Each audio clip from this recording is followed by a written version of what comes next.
నవయుగ కవి చక్రవర్తి పద్మభూషణ్ శ్రీ గుర్రం జాషువా కవిత్వ తత్వ వివేచన రెండవ భాగం 27/12/24 విశ్వనాథ జాషువాలను తులనాత్మకంగా పరిశీలించి వ్యాసం రాశారు డాక్టర్ సంజీవదేవ్. కవితా రచన చేయటం సులభం కాదు, కానీ కవితా రచన చేసిన కవుల గురించి మాట్లాడటం ఇంకా తక్కువ సులభం. ఒక మహావ్యక్తిని గురించి ఇద్దరు ప్రసంగించటం సులభమే, కానీ ఇద్దరు మహావ్యక్తుల గురించి ఒక వ్యక్తి ప్రసంగించటం సులభం కాదు. అప్పుడు నేను ఇద్దరి గురించి ప్రసంగిస్తాను. అటువంటి సాహితీ సమావేశాలు, శతజయంతుల సందర్భాలు, 100 ఏళ్ల నాడు మరణించి విశిష్ట కవుల గురించి కొందరు ప్రసంగిస్తే, ఆ కవుల కావ్య సృష్టిని గురించి మరికొందరు ప్రసంగిస్తారు. కొద్దిమంది రెంటిని గురించి ప్రసంగిస్తారు. నేను అప్పుడు కవులను గురించి మాత్రమే ప్రసంగిస్తా. నాకు వారి రచన కంటే వారి గురించే బాగా తెలుసు. అసలు కవులు గొప్పవారా, వారి కవితలు గొప్పవా అనే సమస్య ఒకటి వ్యాప్తిలో సాహితీ జగత్తులో. అందుకు అసలు తులనాత్మక దృష్టి తప్పదేమో అనిపిస్తుంది. కవి రచించింది కవిత ఉండదు, కవితను రచించింది కవిత కాదు. అంటే కవి ఉండడు కనుక కవిత రెండు అవినాభావ సంబంధాలు. కవి ఉంటే కవిత ఉంటుంది, కవిత ఉంటే కవి. రెంటిలో ఎవరు గొప్ప అనేది కూడా అవసరం లేదు. రెండు గొప్పవే. గొప్ప కవి రచించిన కవిత గొప్పగా ఉంటుంది, గొప్ప కవిత రచించిన కవిత గొప్పగా. అయితే అందులో అపవాదాలు ఉండవని కాదు, ఉంటాయి. అబద్ధం చెప్పకుండా ఉండాలంటే ఇక్కడ నేను ఒక సత్యం చెప్పు. నాకు కవులలో ఉన్న సన్నిహిత పరిచయం వారి కవితలో లేదు. నా పరిచిత కవులంతా వయస్సులో చాలా పెద్దవాడు అయి ఉంటారు. సమవయస్కుల కంటే భిన్న వయస్కుల మధ్య ఉండే పరిచయం ఎక్కువ గాఢంగా. ఇదే వాస్తవం. విశ్వనాథ వారికి నాకు ఉన్న పరిచయంలో, జాషువాకు నాకు ఉన్న పరిచయంలో ప్రతిబింబిస్తుంది. ఎంతో సేపటి నుంచి ఈ వేదిక మీద వింటున్న ఎందరో సాహితీ రంగంలో మహోన్నతులు చేస్తూ వచ్చిన విశ్వనాథ జాషువా గారి కవిత్వ మహత్వ వెలుగు మాటలు వింటున్నా. ఈ ఉభయుల కవిత్వంలో ఔన్నత్యాలు, రచనా శిల్పాల గురించి, పదలాలిత్యాల గురించి, శబ్ద చమత్కారాల గురించి, వివిధ వాక్యరీకుతల రమ్యాల గురించి, వారు చేసిన మహోపన్యాసాలు వింటూ ఆనందాన్ని, ఆశ్చర్యాన్ని కూడా తగినంతగా అనుభవించి తిరిగి రేవు కూడా అదే ధారను ప్రవహింపచేయటం ప్రారంభిస్తే నవ్యత్వం, భవ్యత్వం రెండు మసకపాలి. అదీ కాక నేను ముందే చెప్పా కదా, నాకు కవులను గురించి తెలిసినంతగా వారి కవితల గురించి తెలియదు. ఇది యథార్థం. ఇప్పుడు ప్రసంగించబోతున్న మన ఇద్దరు కవుల విషయంలో కూడా సమానమే. అసలైన తెల్లని నిజాన్ని వెల్లడి చెయ్యాలంటే వారి కావ్య రచనలు కూడా నేను విశ్లేషంగా, సమీక్షాత్మకంగా, టీకా తాత్పర్యాలతో సహా ఇంతవరకు చదవలేదని అంగీకరి. ఆ మహావ్యక్తులను అధ్యయనం చేసినంత సూక్ష్మంగా వారి రచనలను అధ్యయనం చేయ. అందుకే నా ఈ లఘు ప్రసంగంలో మహానుభావులతో నాకు ఉన్న పరిచయాలే ప్రధానంగా స్పృశించే ప్రయత్నం చేస్తాను. నా చిన్నతనపు రోజుల్లో సాహిత్యం అంటే కవిత్వం అనే అనుకునేబడుతోంది. ఆయన గొప్ప రచయిత అంటే ఒక గొప్ప కవి అనే అవగాహన సామాన్య పాఠకులకు ఇవాళ కొందరు కవుల పద్యాలు కంఠస్థమై ఉండి ఆ సమయం చిక్కినప్పుడల్లా వారు వాటిని రాగయుక్తంగా, ఎంతో అనురాగంతో నెమ్మదిగా పాడుకునేవారు. విశ్వనాథ వారి పద్యాలు చాలా తక్కువ మంది కంఠస్థమై ఉంటే, జాషువా గారి పద్యాలు చాలా ఎక్కువ మంది వాడుకలో. అందుకు కారణం వెతకాల్సిన అవసరం లేదు. జాషువా గారివి సరళమైన ఖండకావ్యాలు, విశ్వనాథ వారివి అందుకు వ్యతిరేకమైనవి. ఇక నా విషయంలో విశేషం ఏమిటంటే, ఏ కవి రచించిన కవితలు కూడా నా నోటికి వచ్చేవి కావు. అది ఆనాడు ఈనాడు అంతే. ఇక ముందు కూడా అంతే. ఆ స్థితిని నేను గొప్పదని భావించను, భ్రమించను, తక్కువదని దుఃఖించను. ఆ రోజుల్లో అంటే ఏ రోజుల్లో తెలియదు, కానీ ఆ రోజుల్లో మాత్రం కాదని తెలుసు. అప్పుడు పత్రికల సంఖ్య, ప్రత్యేకించి సాహితీ పత్రికల సంఖ్య చాలా తక్కువ. అటువంటి అరుదుగా ఉండే పత్రికలలో అప్పుడప్పుడు విశ్వనాథ గారి పద్యాలు ముద్రింపబడే. అవి నాకు అస్సలు అర్థం కాకుండా ఉండేవి, పూర్తిగా అర్థమయ్యేవి కావు. కానీ ఎందుకో చెప్పలేను, కానీ వాటిని చదవాలని కొంత ఆరాటం ఉండేది. నా బాల్యాన్ని కొంత అంతకు ముందే లక్నో మొదలైన చోట్ల కొందరు బెంగాలీ, హిందీ సాహితీ పరుల సహవాసంలో గడిపి వచ్చినందు కొంత సాహితీ పరిచయం ఉండే. ఆ సంపం వల్ల తెలుగు సాహిత్యాన్ని ప్రత్యేకంగా నేను అధ్యయనం చేయకపోయినా కూడా దాన్ని ఆనందించే అర్హత ఉండేది.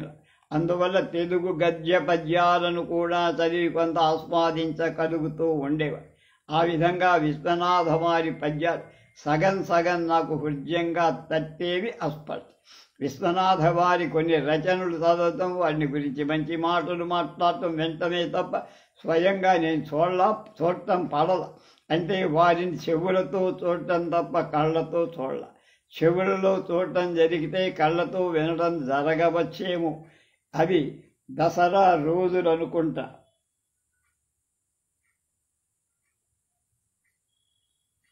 వినీలాకాశంలో నీళ్ళ మేఘాలు తేలిపోతూ మధ్య జల్లులు పడిపోతాయి.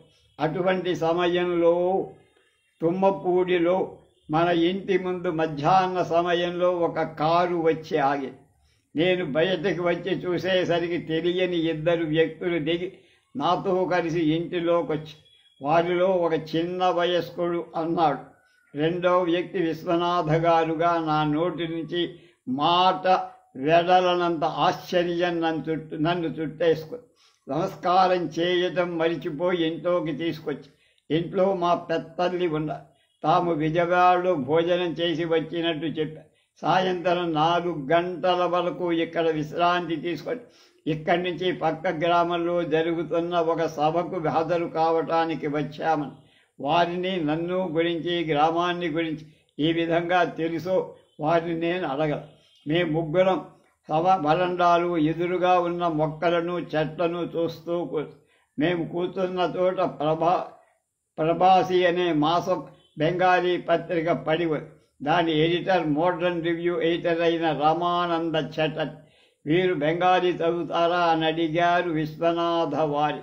ఆయన నవ్వుతూ ఆ చదవగలిగేది ఉంటే సంతోషించేవాడిని కానీ అని మాటలు ఆ పేరు నేను వెంటనే వారు ఆపిన వాక్యాన్ని పూర్తి చేశారు. చదవజాలనందుకు చింతించటం లేదు అని నేను అనబోయేది. భలేగా పూరించావు అబ్బాయి, నా అసమాపక వాక్యాన్ని. అవును, నీవు అన్నమా నిజమే.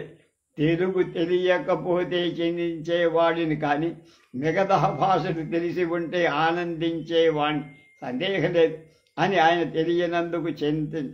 జీవితంలో నేను అదే పద్ధతిని అలవరుచుకుంటున్నానండి. చేయగలిగిన వాటిని ఆనందించటం, చేయలేని వాటిని చింతించకపోవడం. ఇటువంటి వైఖరి కొందరు హేళన చేస్తారు, అభాగ వైరాగ్యం అని. కానీ నేను అభావ వైరాగ్యాన్ని తప్పు పట్టను. ఉన్నదాన్ని సంతోషించాలి, లేని దానికి విచారించరాదు అనేది నా జీవిత దృక్పథం. ఈ తీరును నెగటివ్ అప్రోచ్ అని పెడార్థం తీయదు, నెగటివ్ అప్రోచ్ అవుతుంది. అబ్బాయి, నీ చిన్నప్పటి హిమాలయ ప్రయాణాలు నీ మీద మంచి ప్రభావాన్ని చేశాయి.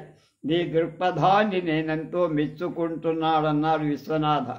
మా సంభాషణల్లో వీలునంత వరకు సాహితీ విషయాలు ప్రవేశించకుండా జాగ్రత్త పడ్డా.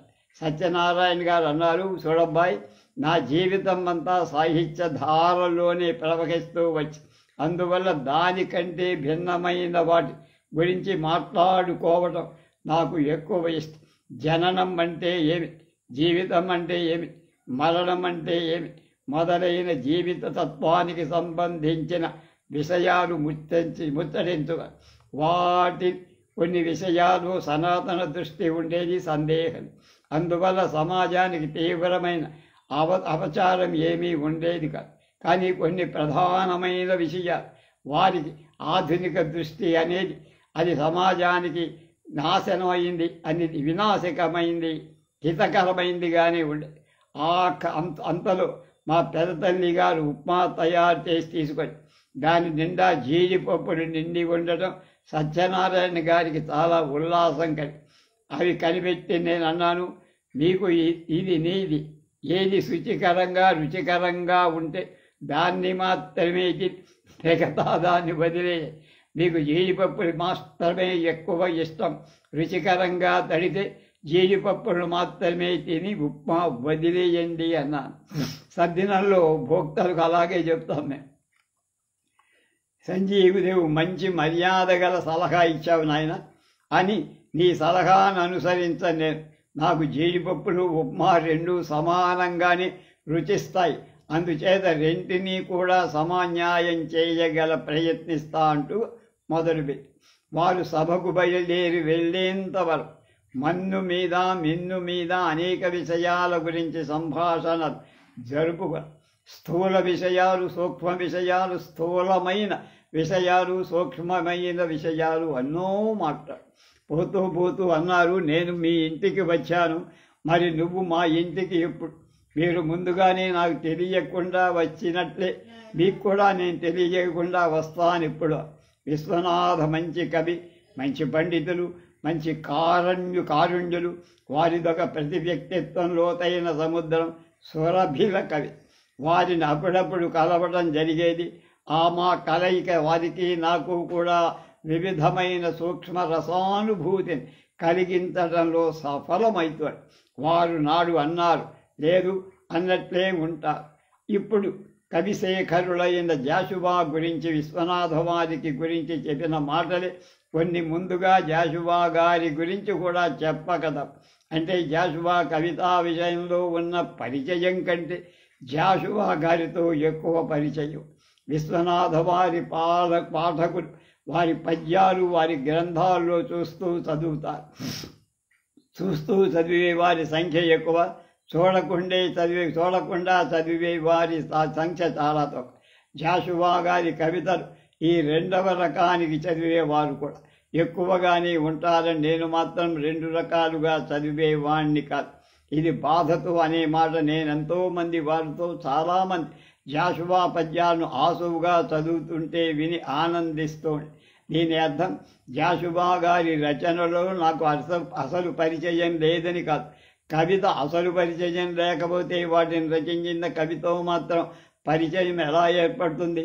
ఒక కవిలో కవిత్వం ఎంత ఉంది అనే దానికంటే కవిత్వంలో మానవత్వం ఎంత ఉందో, మానవత్వంలో సూక్ష్మత్వం ఎంత ఉన్నది అనేది ప్రభావం. జాషువా గారు వయసులో నాకంటే పెద్ద గంభీర శరీరం. ఆయన కొంత దూరం నుంచి చూసినా కూడా 100% పురుషుడిని గుర్తించటానికి వీలైన బారైన మీసం, సగానికి పైగా నెరసిన తల మీద క్రాప్, నల్లటి శరీరం, ఛాయ మొదలైన సామగ్రితో కొట్టొచ్చినట్టుగా కనపడేవారు. అలాంటి ఆకృతిలో ఇటువంటి కవితాలానిత్యం, అలాంటి లలితమైన కవిత్వం ఎక్కడ దాగి ఉందా అని ఆశ్చర్యం వేసి చాలామంది ఆకృతులు తమలోని ప్రకృతులు దర్పణాలుగా ఉంటాయని వాడు. కానీ ఈ వాడుక జాషువా కవి విషయంలో వాసన కానట్లు గంభీర ఆకృతిలో మృదుల ప్రకృతి ప్రతిబింబించేది. కాఠిన్యంలో మార్దవం కనిపించి నన్ను జాషువా కవి ఎరగకముందు ఎంతో కాలం నుంచి ఆయన్ను నేనెరుగు. ఇటువంటి సందర్భాన్ని సూచించే చక్కని ఇంగ్లీషు వాక్యం, to know is not to be known. ఒకరు తనకు తెలియటం అంటే నాకు వారి చేత తెలియబడటం కాదు. రవీంద్ర కవి నేనెరుగు అంటే ఆయన కూడా నన్ను ఎరుగుతారని కాదు. ఇటువంటి దాన్ని ఏకపాత్రాభినయం. జాషువా కవికి నాకు ఉన్న పరిచయం కూడా ఇలాంటి ఏకపాత్రాభినయం. ఇది దాదాపు 20 ఏళ్ల కంటే ముందరి విషయం అనుకోండి. అప్పుడు జాషువా గారిది గుంటూరు కాపురం. అప్పటికి ఆయన పదవీ విరమణ చేసి ఉన్నట్లు ఆయనకు సన్మానాలు, బహుమతి ప్రదానాలు ఎన్నో జరుగుతూ ఉండే. సన్మానం చేయించుకున్న జాషువా కవి కంటే సన్మానాన్ని చేసిన ఆయన అభిమానులే ఎక్కువ ఆనందం పొందేవారు. అంటే సన్మానాలు సత్కారాలు ఆయనకు అయిష్టంగా ఉండేవి అనిపించేది. వాటిని చేయించుకోవడం మాత్రమే ఆయనకి ఇష్టమైన పనులు కావు. ఆ రోజుల్లో గుంటూరు జిల్లాలో గొప్ప సర్జనైన డాక్టర్ సదాశివరావు గారు తన అర్ధాంగితో డాక్టర్ జయప్రద గారి సహకారంతో సాహితీ సదస్సు అనే పేరు సాహిత్య సభలు జరుపుతూ ఉండేవారు. పరిచయం ఏర్పడడం, పరిచయం అనేది మైత్రిలోని పరిణతి చెంది సాహిత్య విషయాల్లో ప్రత్యేకించి కొన్ని అప్రధానమైన అభిప్రాయ భేదాలు కలుగుతూ ఉండే ఆ భేదాలే మా ఇద్దరిలో ఐక్యతా దృష్టిని సృష్టించటానికి తోడ్పడి. డాక్టర్ సదాశివరావు గారు గొప్ప డాక్టరు, జయప్రద గారు కూడా మంచి పేరున్నవారు.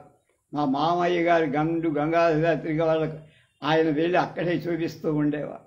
తర్వాత ఇంకొక విషయం, సంజీవదేవు గారు ప్రతి సంక్రాంతికి తన ఇంట్లో ఆంధ్రదేశంలో ఉండే ప్రసిద్ధ కవులను రచయితలు పేరు పిలవక ఆ 2 రోజులు ఆయన ఇంట్లో ఉంచుకొని చక్కని విందు ఇస్తూ సాహితీ గోష్ఠు నిర్వహించేవారు. మా ఉయ్యూరులో మాతో పాటు పనిచేసిన విమర్శక చక్రవర్తి అని అనుకునే మేము టిఎల్ కాంతారావు గారు వెళ్ళి వచ్చి మాకు ఆ విషయాలన్నీ చెప్తూ ఉండేవారు.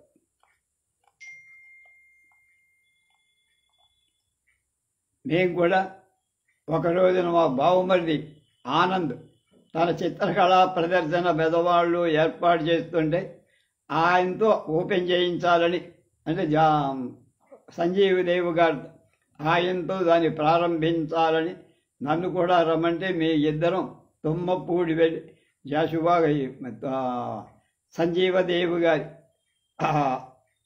ఆతిథ్యం తీసుకొని ఉదయం మేము టిఫిన్ కాఫీలు చేసి కారులో బయలుదేరి బెదవాడు వచ్చి అక్కడ ఆ ప్రసంగం అయిన తర్వాత మళ్ళా తీసుకెళ్ళి దింపినట్టు జ్ఞాపకం. ఆధునిక తెలుగు కవితా రూపమైన వచన కవితను గురించి ఆయన అభిప్రాయాలు ఉండేవి. గద్యానికి పద్యానికి ఉన్న ప్రధాన విభేదం ఏమిటంటే గద్యం ప్రధాన మేధకు సంబంధించిందని, పద్యం ఇంద్రియానుభూతికి సంబంధించిందని, ఛందోబద్ధత కవిత అని మొదటకు మేత అందించకూడదని కాదు, ఇంద్రియానుభూతితో సమన్వయమై ఉండాలని. అందుకే పద్యరచన ఛందోబద్ధత అవసరమనేది మేము ఎక్కువసేపు అటువంటి కావ్యరచన జోలికి భూమి ఆకాశం మానవుడు మానవుడి మానసం మేధాలోచన అనుభూతి ఇష్టం ఇష్టం స్మృతి విస్మృతి ఆశలు ఆశయాలు అభిలాషలు అనుభూతులు రాగాలు అనురాగ బంధన స్వేచ్ఛ వియోగం సంయోగం వ్యయాజు వీయ మొదలైన వాటిపై మా దృష్టిలు ఎక్కువగా కేంద్రీకరించి చర్చించి అనుకూలమైన ముగింపుకు దూరంగా చర్చను ఆపేసి మౌనంగా గగన సంగీతాన్ని వినేవారు.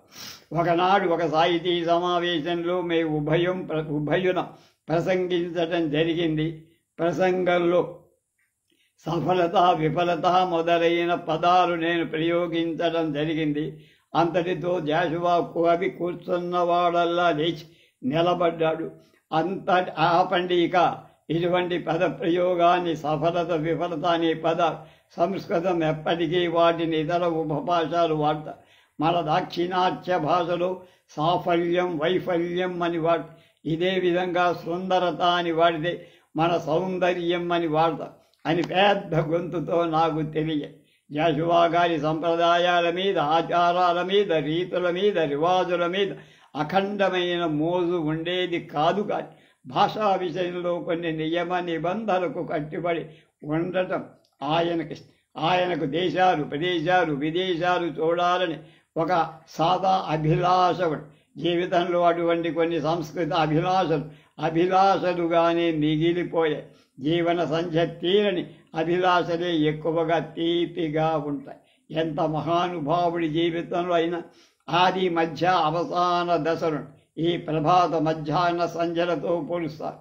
ఆ లెక్క ప్రకారం క్రమేణా జాషువా తన సంధ్యా దశలో పరుగెత్తడం నడవటంలోకి మారి, నడవటం నిలుచోవడంలోకి మారి, నిలుచోవడం కూర్చోవడంలోకి, కూర్చోవడం పడుకోవటంలోకి మారింది. జాషువా గారి వయసులో నాకంటే పెద్ద గంభీరమైన శరీరం. ఆయన్ను కొంత చూసినా కూడా 100కి 100 ఇదే మళ్ళీ రిపీట్ అయింది.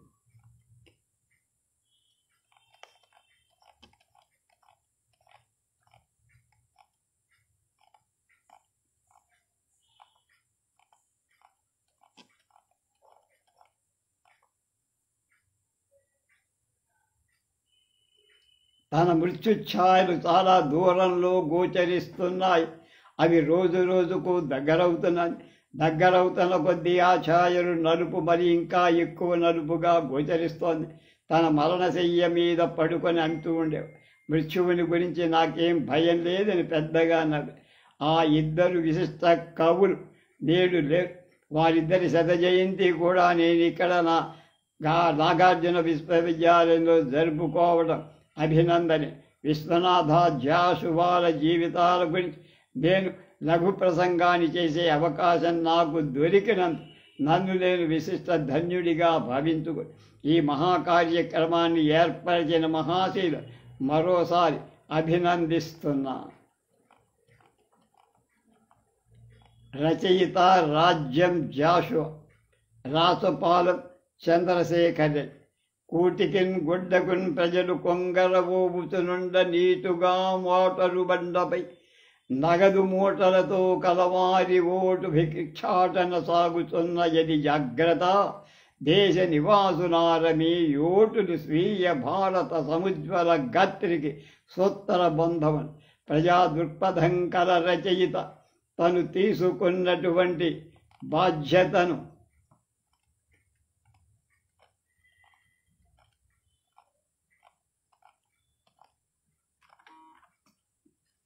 ఉందని భావించే రచయితలు ఎప్పుడు ప్రతిపక్షంగా ఉంటారు.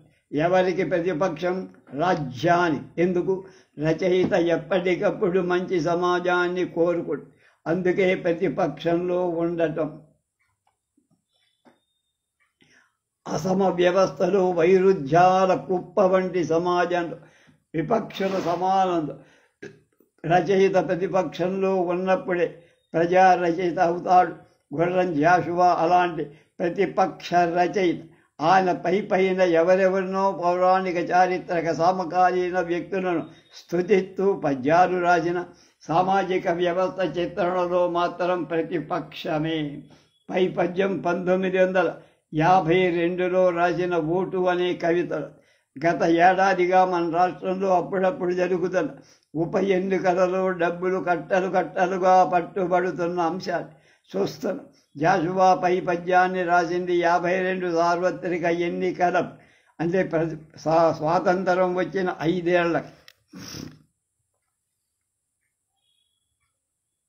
ఈ కవిత రాసి 60 ఏళ్ళై.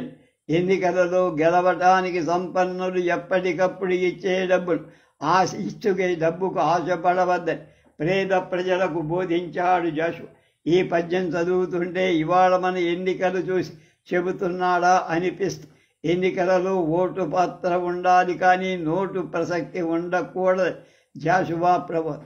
ఈ పద్యాన్ని ఇటు ప్రజలు ఇటు రాజకీయ నాయకుల్లో ఉన్నవాడు అందరూ అర్థం చేసుకో. నీ ఓట్లు స్వీయ భారత సముజ్వల గాత్రికి సూత్ర బంధములు. మన సొంత భారతదేశం అనే అందమైన స్త్రీకి కట్టే సూత్రం వంటిది ఓటు అని అర్థం. డబ్బు తీసుకొని ఓటు వేసే మనం మన దేశాన్ని అమ్ముకున్నట్లే అని జాషువా అభిప్రాయం. స్వాతంత్రం అనంతరం జరిగిన మొదటి ఎన్నికలప్పుడే జాషువా ప్రజల్ని హెచ్చరించాడు. అయినా రాజ్యం పెడ చెవి పెట్టింది. ప్రజలారా, ప్రజలు పట్టించుకోవాలి. దాని ఫలితమే ఇవాల్టి దుష్ఫలితం. కులములు మెల్లగా మెట్లుగా మంచి గొప్పతనాల గోపురాలపై నిలిచి అవిద్య లోపల మునింగిన నాలుకలేని తమ్ము గొర్రెల ఒక తల్లి పిల్లల చిరంతన వత్సరతా సుఖంబులో కలతలు పెట్టి వారి అధికారము లేదు స్వరాజ్య పీఠిపై. భారతదేశంలో కులం పాత్ర ఉండరాదని జాషువా కోరాడు. 1948లో గాంధీ హత్య జరిగిన జాషువా రచించిన బాపూజీ కావ్యంలోని ఈ పద్యం. అన్యోన్యంగా బతుకుతున్న సామాన్య ప్రజలు కులం పేరు మీద చీల్చి ఉపయోగించుకునేవాళ్ళు. స్వతంత్ర భారతంలో అధికారం లేదన్నాడు జాషువా. అంటే ఉండకూడదు. 64 ఏళ్ల క్రితం జాషువా గురించిన సామాజిక రుగ్మత ఇవాళ ముదిరిన రోగమైపోయి, మంచికి చెడుకు అవసరం ఉన్నవాళ్ళు అవసరం లేని వాళ్లకు అందరికీ కులం దారి బత్తెమైపోయి. కులం ఇవాళ కవచమే కాదు, ఖడ్గం కూడా అయిపోయి. మనం అంబేద్కర్ బాటలో ప్రయాణిస్తున్నామా? ప్రజా జీవితంలో కులం పాత్రను తిరస్కరించిన జాషువా ప్రతిపక్ష కవి. 1947 ఆగస్టు 15 మనకు బ్రిటిష్ ప్రభుత్వం నుంచి స్వాతంత్రం వచ్చి బ్రిటిష్ వాళ్ళు వెళ్ళిపోయారు. పరిపాలన వచ్చి మన ప్రజలు మన ప్రభుత్వం మన పాలనాన్ని సంతోషించి గాంధీజీ నాయకత్వంలో జరిగిన స్వాతంత్ర ఉద్యమాన్ని జాషువా నోరారా కీర్తించారు. స్వతంత్రం రాగానే అచ్చంగా భారతీయుడయ్యా నేను అని గర్వంగా చెప్పుకొని ఈ ప్రకటనలో ఒక నమ్మకం ఉంది, ఒక తృప్తి ఉంది.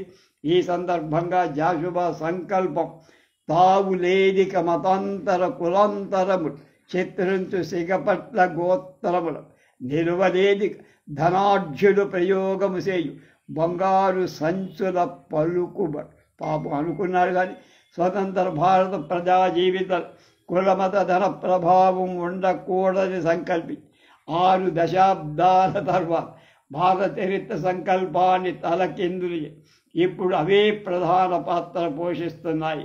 కవి గుర్తింపబడని శాసనకర్త, అన్అక్నాలెడ్జ్డ్ లెజిస్లేటర్ కవి అంటారు. కనుక వాక్యం గుర్తింపు లేకుండా పోయి ఒక నీతి బంధుప్రీతి చీకటి బజారు, అవినీతి బంధుప్రీతి చీకటి బజారు అనేక రూపాలుగా విస్తరించి భారతదేశాన్ని అతలాకుతలం చేస్తున్న నేటి సందర్భంలో చూసే జాషువా ముందు చూపు అర్థమవుతుంది. ఇవాళ జాషువా బతికుంటే డ్యామేజ్ కథ అడ్డంగా తిరిగిందని గిరీశంలా కాకుండా గంభీరంగా అడుగులు వేస్తూ వెళ్ళిపోయేవాడు. ఇవాళ ఆ ఆడంబరం అధికార సూత్రమైపోయి పుట్టక మొదలు సాగుదాకా ఆడంబరం చెయ్యని వాడు ఆంధ్రుడు కాదు అన్న రూఢి ఏర్పడిపోయి ముఖ్యంగా రాజకీయ రంగంలో ఆర్భాటం ఎక్కువ. దీనికోసం ప్రజాధనం కర్పూరంగా కరిగిపోతుంది. వీధుల్లో మాధ్యమాలు రాజకీయ నాయకుల ప్రచార ఆర్భాటం దుర్భరంగా తయారవు. క్రాంతదర్శినైన జాషువా 1952లోనే నేల మీద కాలు నిలవక అంబర వీధి కేచరుల విధాన క్రీడ ప్రజల కొరకు పడ్డాడనన్న పలుకు మంత్రివర్యుల బింకమాకు వలదు. వర్యులు ఇంక మాకు వద్దన్నారు. ఇది ఆడంబర రాజకీయ విధానాన్ని ప్రతిఘటించి గత 60 ఏళ్లలో ఈ ఆడంబర సంస్థ సిగ్గు తెరలను తొలగించు అధికార విధానమైపోయి రచయితకు అధిపక్షాన అంటే అదే రచయిత అరాజకవాది కాదు. దేన్నైనా నిర్భయంగా నిలదీస్తే ప్రజా రచయితల ధర్మాగ్రహం. భారత స్వాతంత్రోద్యమంలో మద్యపాన వ్యతిరేకత ప్రధాన నిర్మాణ కార్యక్రమం. అందుకే స్వాతంత్రం వచ్చాక అది ఎజెండాలో వచ్చి కానీ పాలకులు ఈ విషయంలో అనేక పర్యాయాలు నీతి తప్పి మద్యపాన విధి నిషేధాల మధ్య రాజకీయ నాయకు దోబూసులాడు. 1-2 పార్టీలు తప్ప మిగిలిన వాటన్నిటికీ సెక్రీలలో గాంధీ బొమ్మ ఉంటుంది. ఇతర సూత్రమైన ప్రబోధానికి ఉద్యమానికి ఇవాళ సారాయి అమ్మందే ప్రభుత్వం నడవలేని దుర్మార్గ దశ దాపుడి. గత 2 శతాబ్దాల మన రాష్ట్ర రాజకీయ చరిత్ర చూసినా మన జీవితం మన రాజకీయ సారాయి చుట్టూ ఎలా తిరుగుతున్నాయో తెలుసు. మహిళలు ఉద్యమిస్తే మద్యాన్ని నిషేధి దాని ద్వారా వచ్చే ఆదాయం ప్రజల నుంచి రకరకాల పన్నుల ద్వారా వసూలు చేసే చాణక్య నీతి మనం ఇటీవలే చూసాం. తాకితే సారాయి తాగండి లేదా పన్నులు కట్ట అన్న రాజకీయ నీతి. అయితే ఇవాళ కొత్తగా రాల స్వతంత్ర భారత చరిత్ర ప్రారంభంలోనే ఈ నీతి బట్టి మద్యపానమెల్ల మండలముల నిషేధించి గాంధీ కోర్కె తీర్చిన 10,000 కోట్లు పైచిలుకు నష్టంబు ప్రజల మీద బులిపి పడసినారు. కనుక అని జాషువా ఆత్మస్థుతి కవితలో ఆక్షేపించారు. ఇది ఇటీవల జాషువా బతికి ఉండి రాసినంత తాజాగా రాజకీయ ఆర్థిక శాస్త్రంలోని రహస్యాన్ని విప్పి చెప్పినట్టు. స్వతంత్రం రాగానే జాషువా కులమత ధన ప్రాధాన్యాల పాత్ర వద్దని భావించారు. అలాగే స్వతంత్ర భారతం అవినీతి కూడా చోటు ఉండరాదని ఆశించి ఇవాళ భారతదేశంలో అవినీతి ఆరోపణ జంఝా వీస్తోంది.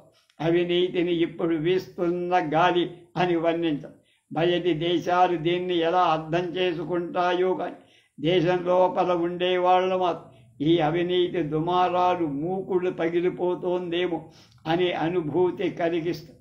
ఈ ఆర్థిక అవినీతి బ్రిటిష్ వాళ్ళు మనకు నేర్పిందిగా ప్రచారం. బ్రిటిష్ వాళ్ళు వెళ్ళిపోయిన అవినీతి మాత్రం దేశం వదలిపో. కరప్షన్ నేటి హీరో అయి కూర్చొని పాలకులు చెడి ప్రజలను కూడా కరప్ట్ చేస్తున్నారని మేధావులు వాపోతున్నారు. జాషువా ఈ కరప్షన్ గురించి ఏనాడు నవభారతం కవితలో అధిక్షేపించారు. తెర దొంగల్ తినిరందు వేల మది ఆస్తిల వల్ల అల మార్కెట్లలో నల దొంగలు నిలమంత దూచుబొం అని ఆయనే హెచ్చరించి ఎవరో పరాయి వారు అంటుంటే మనం పట్టుకోగలం కానీ మన దేశాన్ని తినమంటే పట్టుకునేదెవరు? తినేస్తుంటే ఇంటి దొంగని నేను చేయజాలము బయట దొంగ వాని బట్టగలం అని జాషువా పెట్టిన స్వతంత్రం వచ్చిన రోజుల్లో అన్నమాటలు ఇవాళకి పచ్చిగా కనపడుతున్నాయి.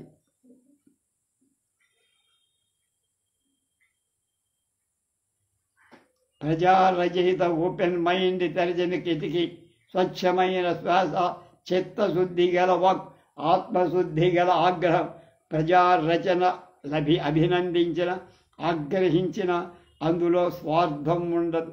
ప్రజల మేలుతో స్వతంత్రం రాగానే దేశంలో వెంటనే విప్లవాత్మకమైన మార్పులు వచ్చేశాయనుకున్న ఈ ఉద్యమం అంత భరోసా క్రమంగా ప్రజలు ఆశలు అడియాసలైపోయి రచయిత ఊరుకుంటాడా? ప్రతిఘటనా శంఖం పూరించాడు జాషువా. రాజ్యపీఠమెక్కి రాజదండము పట్టి 3 సంవత్సరాలు ముగిసిపోయి దొరల రాజరికమే మెరుగయ్యననిపించే మారు పల్కనేనా మంత్రిరన్నా అని నిలదీశాడు. ఈ ప్రశ్నకు 1950లో ఎంత విలువ ఉందో 2012లో అంతకంటే విలువందని అనిపించి ప్రణాళికలు విస్తరిస్తున్నాయి. బడ్జెట్లు భారీగా తయారవుతున్నాయి. ఏదో కదలిక కనిపిస్తూనే ఉంది. కానీ మౌలికమైన పరివర్తన సాధ్యం కాబట్ల ప్రజలు స్వతంత్రం ద్వారా కులమత ప్రమేయం లేని వ్యవస్థ, అవినీతి రహిత సమాజం కావాలని కోరుతారు. అది ఇంకా రాల. ప్రజాపక్షం వహించి కవి రాజ్యానికి ఈ ప్రశ్న వేశారు. ప్రజల కామితాలు పాలింపలేని స్వరాజ్యమేలా రామరాజ్యమేలా అని జాషువా ప్రశ్నలు, విమర్శలు, అధిక్షేపాలు రాజ్యం పరిగణలోకి తీసుకొని పద్ధతి మార్చుకుంటే దేశం బాగుపడు. లేకపోతే ప్రభువు కలడని సంతృప్తి పడుటే కాని సుఖము కల్పించనన్న నమ్మకము లేదు అనే తీర్పుకు రావాల్సి ఉంటుంది. అలా అనిపించుకోవడం రాజ్యాన్ని ప్రజలకు మేలు కాదు. జాషువా అక్షరాల్లోంచి చూసే భారతదేశం ఇంకా అచ్చంగా భారతీయం కావలసే ఉంది అన్నారు రాచపాలం వారు. రేపు జాషువా కవిత్వంలో జాలువారిన హాస్యాన్ని గురించి ఆచార్య ఎండూరి సుధాకర్ ఈ మధ్యనే చనిపోయారు, 2 ఏళ్ళు తెలుసుకుందాం రేపు.